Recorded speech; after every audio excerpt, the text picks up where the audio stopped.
Masu kallonmu da sauraronmu barkanmu da saduwa da ku a wannan sabon shiri wanda wannan gidan jarida ta Gaskiyar Alƙalami ta ke kawo muku akan tarihin magabata, wato wanda suka ba da gudunmawa wurin kafa ƙasar Hausa da wanda suka yi wani abun ayaba musu a ƙasar Hausa. A yau wanda za mu kawo tarihinsa shine wato ba kowa ba ne ba face Bawa Jangwarzo. Kowa yana ji ana cewa Bawa Jangwarzo, Bawa Jangwarzo. To shin ma wane ne Bawa Jangwarzo? Menene kuma sunansa? Bawa Jangwarzo, wanda sunansa na gaskiya Umaru Dogo, shi kaɗai mahaifiyarsa ta haifa, yana da 'yan uwa guda 11 kuma Allah shi ya zaɓa a cikinsu ya ba wa sarauta. Wasu masana tarihi suna cewa ya yi mulki ne daga 1777 zuwa 1795, wanda wannan magana ba haka take ba a wurin da yawa daga malaman tarihi.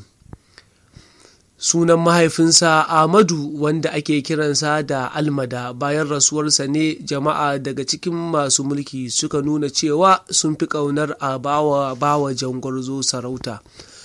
A lokacin da mahaifinsa ya rasu, Bawa Jangwarzo shi kaɗai ne a wurin mahaifiyarsa, kamar yadda muka faɗa muku a baya. Wasu masana tarihi sun ce lokacin da sarkin Gobir Ibrahim Babari ya rasu, lokacin Bawa Jangwarzo yana saurayi yana zaman karatu a garin Mafara, ƙasar Zamfara. Mahaifiyarsa ce wacce ta je ta same shi ta ce masa, shin ba za ka dawo kai ma ka nemi sarauta ba? Ai ɗan sarki ya kamata a ce shi ma ya yi sarauta. Shekara 10 ya ɗauka yana bauta wa Allah. Duk ranar Juma'a yakan fito ya je babban masallacin masarautar Gobir don ya yi sallah, amma idan ya yi sallah baya tsayawa hira da jama'a, sai dai ya koma ya ci gaba da bauta wa Allah.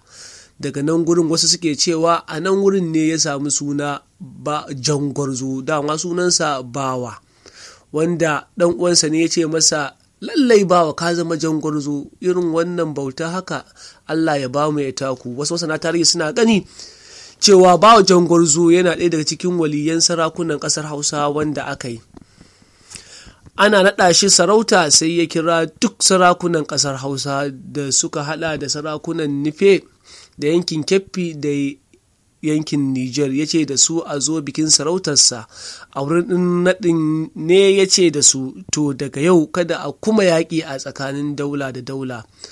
Hausa ta koma ɗaya, 'yan uwan juna ne, don haka ba maganar yaƙi a tsakanin 'yan uwa. Bawa Jangwarzo yana ɗaya daga cikin waɗanda suka ba wa ɗan Fodiyo, wanda ɗan Fodiyo ya yi mulki ne a shekarar 1754 zuwa 1817 a ƙasar Hausa, wanda ɗan Fodiyo a lokacin da ya zo ya samu Bawa ɗan Jangwarzo ne, inda ya gaishe da shi ya ce masa shi malami ne ya zo don ya koyar da al'umma. Jin haka Bawa Jangwarzo ya ce, to mu ma dama ilimin muke bautawa, ilimi shine ginshikin rayuwarmu. Ya ɗauki ɗansa Yunfa ya danƙa shi a hannun ɗan Fodiyo don ya koyar da shi ilimi da addinin Allah.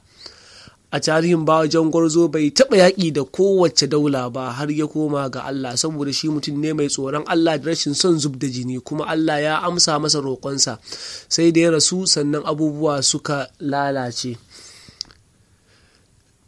Tarihi yadda ya zo ya nuna cewa ‘yarsa ta gane Bawa Jangwarzo ya koma ga Allah ne saboda roƙon da ya yi na cewa ya Allah ya ba shi damar ya yi mulki, ya Allah kada ya ba wani namiji dama da zai zo ya yaƙi wani mutum ko kuma ya ɗaga hannu.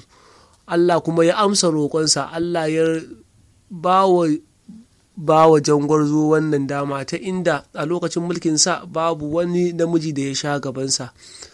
Sau 3 ya fita rangadi a rayuwar mulkinsa. Ya yi wajen Nijar a rangadi, bayan wasu shekaru ya ziyarci ƙasashen Hausa, sai kuma na ƙarshe inda ya yi rangadi wajajen yankin Kwara. ya yi shekara 82 a duniya, inda ya yi mulki na tsawon shekara 22. Shi yasa muka ce waɗanda suka ce Bawa Jangwarzo ya yi mulki ne daga 1777 zuwa 1795 wannan bai inganta ba.